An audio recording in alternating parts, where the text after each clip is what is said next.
Well, hello and welcome to the On It Not In It podcast, the interview series. I'm your host, Todd Eppert, and today I'm joined by Peter Kubasek, who's the founder and managing partner at ArkMalibu. Peter, thank you so much for joining us. Would you like to kick us off with a brief background as to who you are and what you guys do there? So I grew up in Vancouver, British Columbia. I am a third generation entrepreneur. My sons are fourth generation entrepreneurs. ArkMalibu is a sell-side only investment bank that focuses on one-time sellers. The reason I say sell-side only is, in our opinion, if you're working both buy-side and sell-side, you're conflicted. And we are simply focused on being unconflicted. Awesome. Thank you for that. Love the fact that you've got this long, 4 generations of family members that are entrepreneurs. So my first question might be an interesting response because I think you've already given us an indication. But before I even ask that question, I want to make sure our listeners understand that ArkMalibu is there that represents the seller of the company to get that one-time finish. When we ask what's your exit plan or what's your end game look like, and you get to that spot and you're ready to maybe sell your business because you don't have someone in your business that maybe family members that want to take it over, Ark can be a great partner to help you get the best representation as you're stepping into the market to be able to sell your business. I don't want to put words in your mouth, Peter, but does that sound about accurate? That sounds perfect, Todd. My marketing people are much more enthused with your response than mine. Awesome. Well, they can take the recording and use it. So, all right. So let's jump into a few questions. So you mentioned you're from an entrepreneurial family, but was there anything else that 33 years ago, because I know you've been in the business for 33 years, that was the spark that said, you know what, I could do the corporate thing or maybe go work for somebody, but I'm going to do this on my own? What was that spark? So the biggest spark, Todd, was my favorite uncle, Uncle Bill, actually my mom's uncle, so great Uncle Bill, was a hardcore entrepreneur. He served in World War II and came home and said, I am going to make a difference. And he became a developer, a builder, and eventually worked on all sorts of companies and deals. And my dad said to me when I was a young man, probably 10 years old, follow and emulate Uncle Bill. He is affable, he is brilliant, and he desires excellence. And that will set you up. My dad, who's 94 years old, was also an entrepreneur, ran his own electrical contracting firm. And he taught me very, very early that you only should be an entrepreneur if you don't like sleep.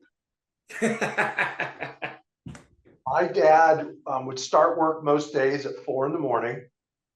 He would come home for dinner at 5 p.m. He would hang out with the family for 2 to 3 hours and then he'd go back to work. And would work till 11-ish and then come home, go to bed, and start it all over at 4 a.m. the next day. So the big spark for me, Todd, was realizing it was in my blood. I was working for Nestle, and then I was working for a large Canadian family office called the Lowen Group. And I was buying billions of dollars worth of businesses. And I was jetting around the country every day. One year I had more than 600,000 miles.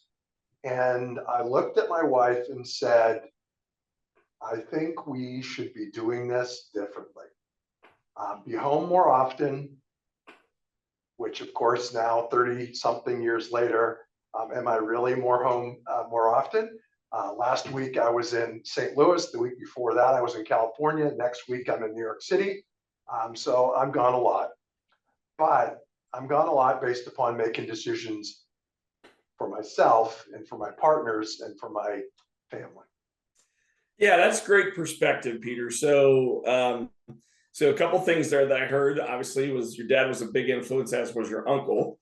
And then I love if you want to be an entrepreneur, make sure you understand you're not going to sleep, right? That's the definition of working in the business. And this podcast is all about helping entrepreneurs learn to work on the business, right? To be the architect, not the doer.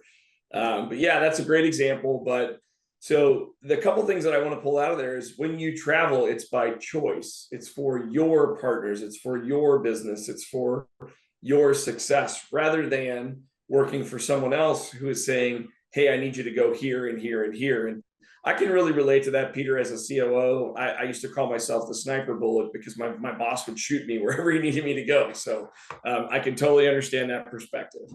So very good. Thanks for sharing that. So it's been 30 years, 30 plus years, but I want you to go back in time. Your dad told you the honesty that you probably weren't going to get much sleep in the beginning, or maybe ever.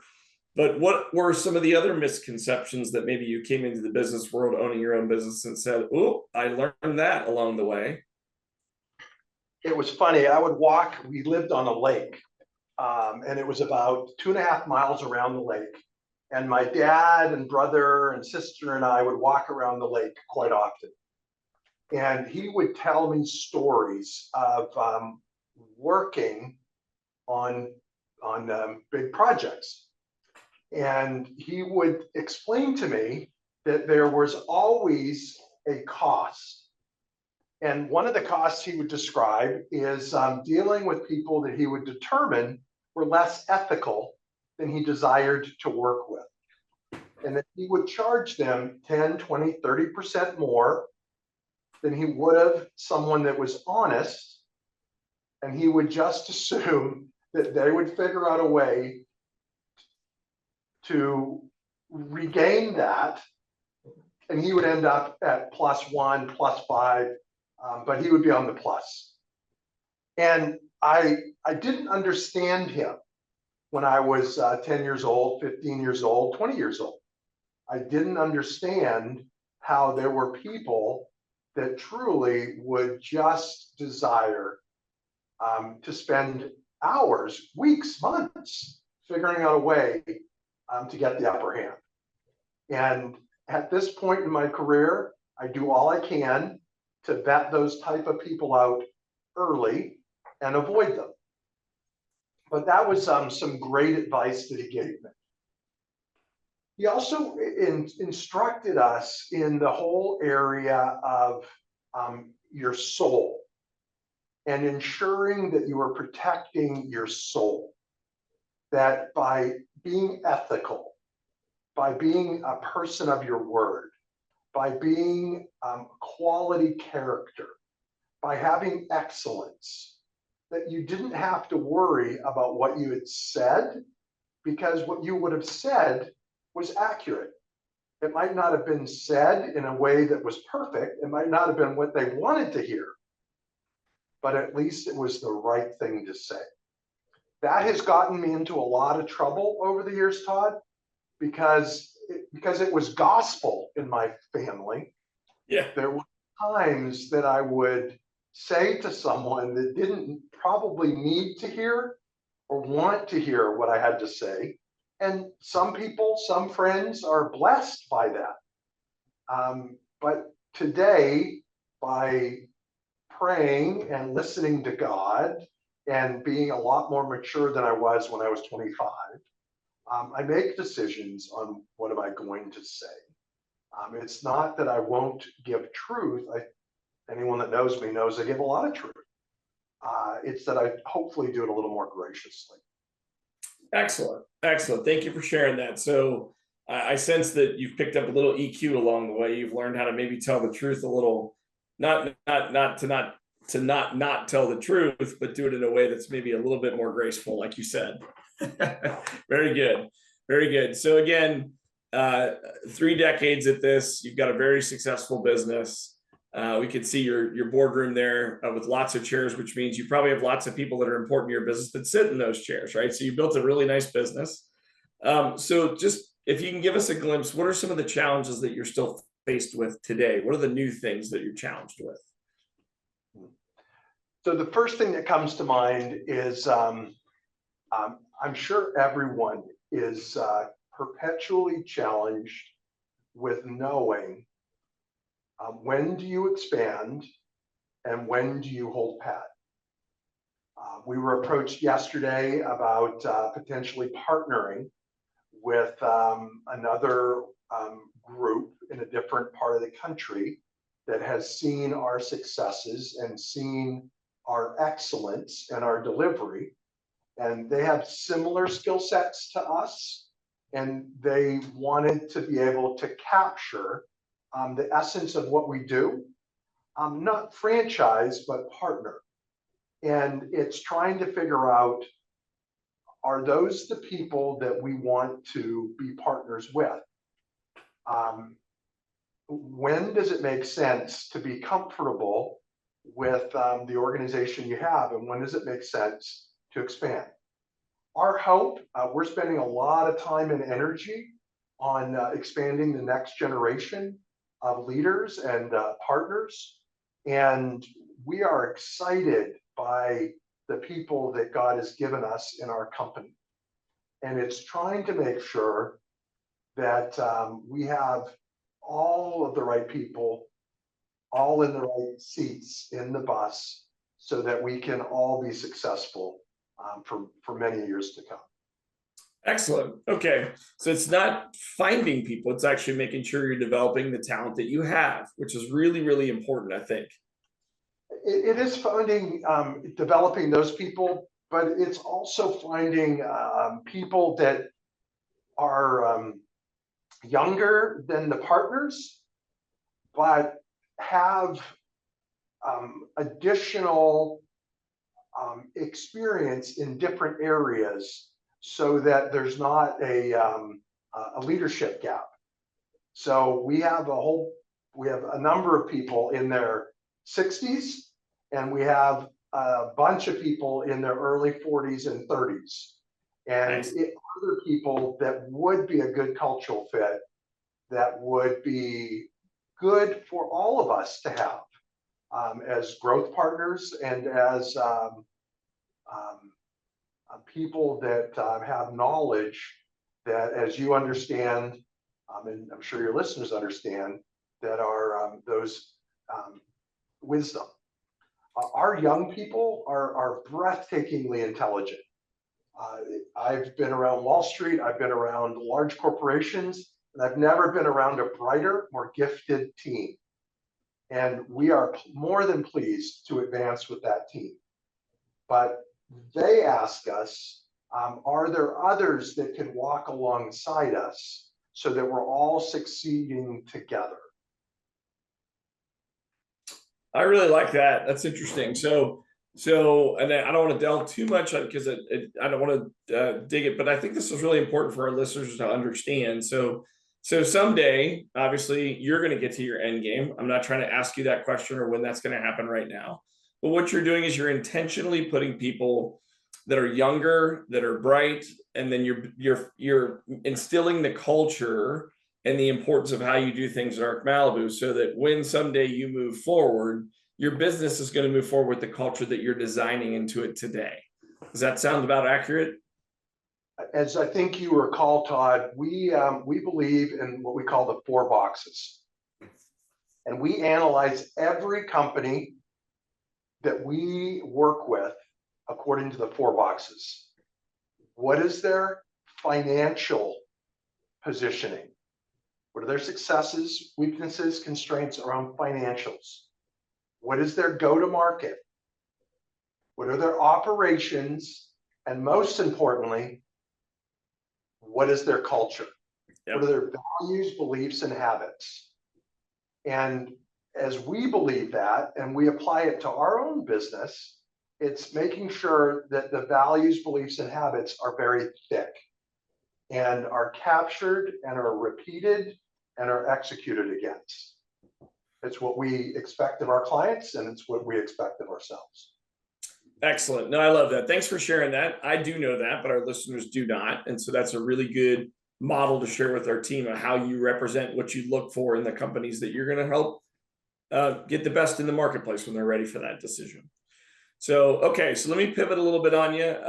Obviously, the business landscape is always changing. Interest rates change, pandemics happen, things happen all the time. But how do you remain innovative? Do you have any specific strategies at Ark that you guys employ? So our belief is the 5 P's. Prior preparation prevents poor performance. And part of that is making sure that we all have a spirit of curiosity. And when you have a spirit of curiosity, you're going to be innovative. I think you know that Nathan Estruth, who formerly led innovation for Procter & Gamble, is one of our board members. And we have a lot of people like Nathan in our team, where we are perpetually looking at what is happening. And when we present a company, Todd, to the marketplace, we're not presenting what they were. We're presenting what they can be. Right. And the only way that we're able to do that is always looking for what we call green shoots, which is growth opportunities, and preventing the buyers from saying, yeah, that was a $10 million EBITDA company, and that's what they are. And what we say is, here's what they can be, and here's what the reasons why they are moving that trajectory. So curiosity helps us to innovate. Having excellent people around us who are innovation experts helps us to innovate. And making sure that we are out and about as we are visiting with people and understanding, we're able to hear and apply. I was in a meeting last week with there's 10 of us in the room, and 2 of them were the former chairman of Emerson and the former chairman of Boeing.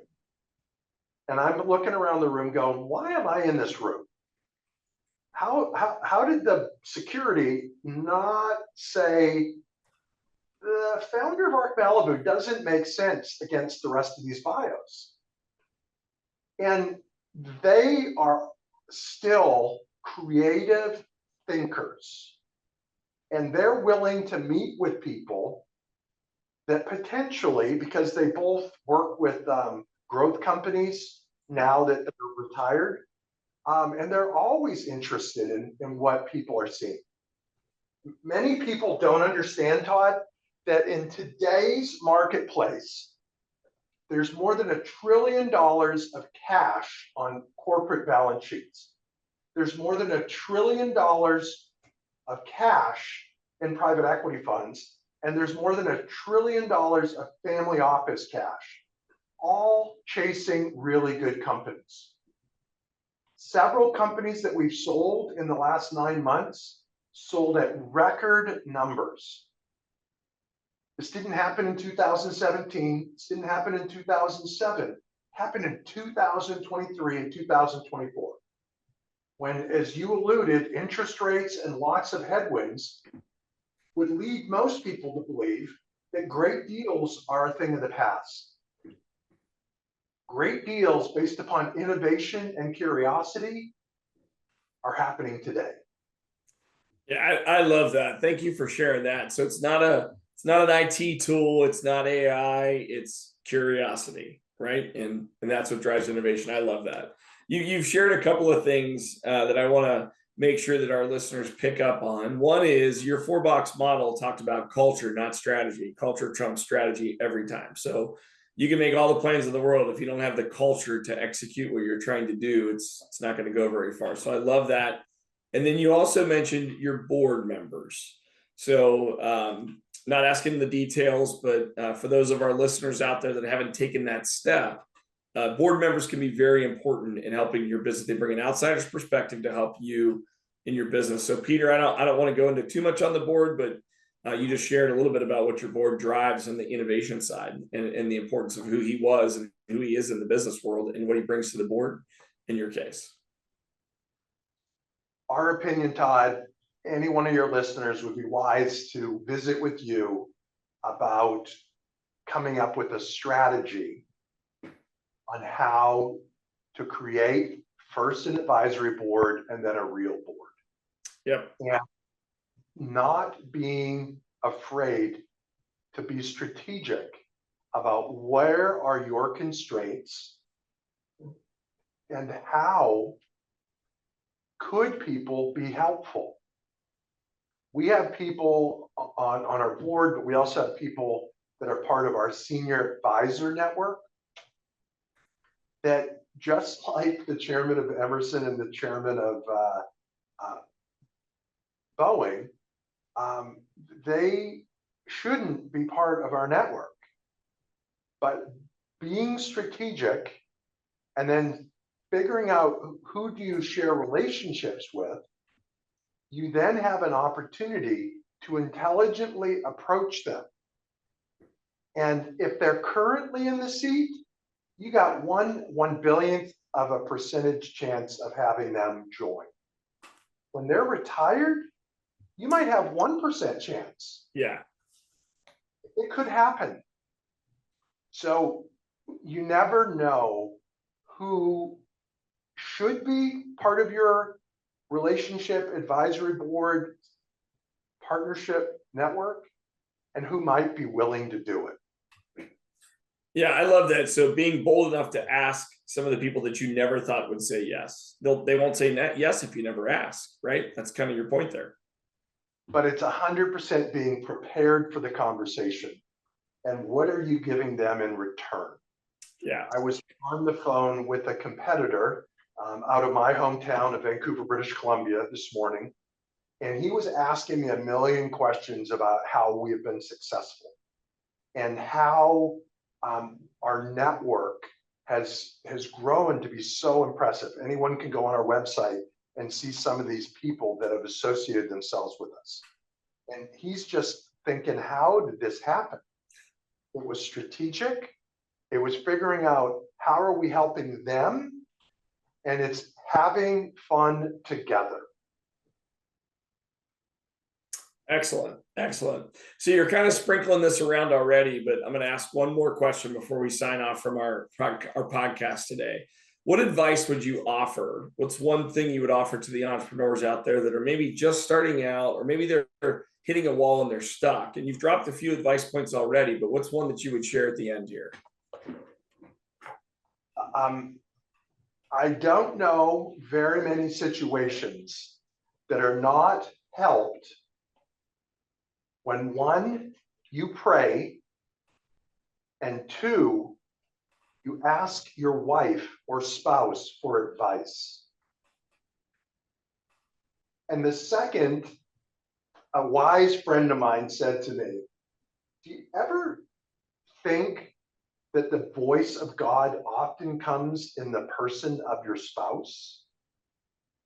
The number of times my wife, who is a very, very intelligent soul, has given me advice that has proven prophetic is ridiculous.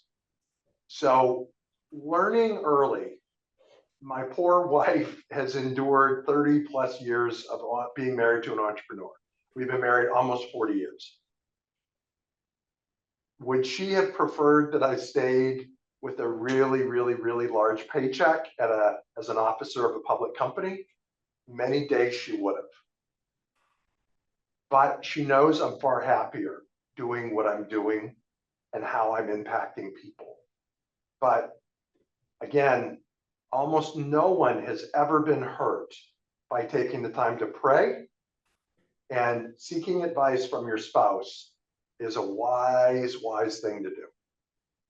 And I love that. I love that. Thank you for that piece of wisdom at the end. And obviously, our significant others, spouses, whoever it is that's in our lives, they are a part of our business, right? Because we live it. And so go back to what your dad told you. If you want to be an entrepreneur, don't plan to sleep, or that impacts the family as well. And so I appreciate you sharing that, Peter. Thank you. And obviously, the greater calling to reach out to somebody that's a little smarter than you, praying and getting some wisdom through a little stronger power. So Peter, I want to thank you for joining us today. It was so great. I appreciate you being patient as we're getting started. It was great meeting with you, learning more about your company at ArkMalibu, and also about your entrepreneurial journey. To everyone watching and listening, we look forward to seeing you and hearing from you on our next episode. Thank you again, Peter. Thank you, Todd. Have a Talk to you great day. soon. Thank you. Bye-bye.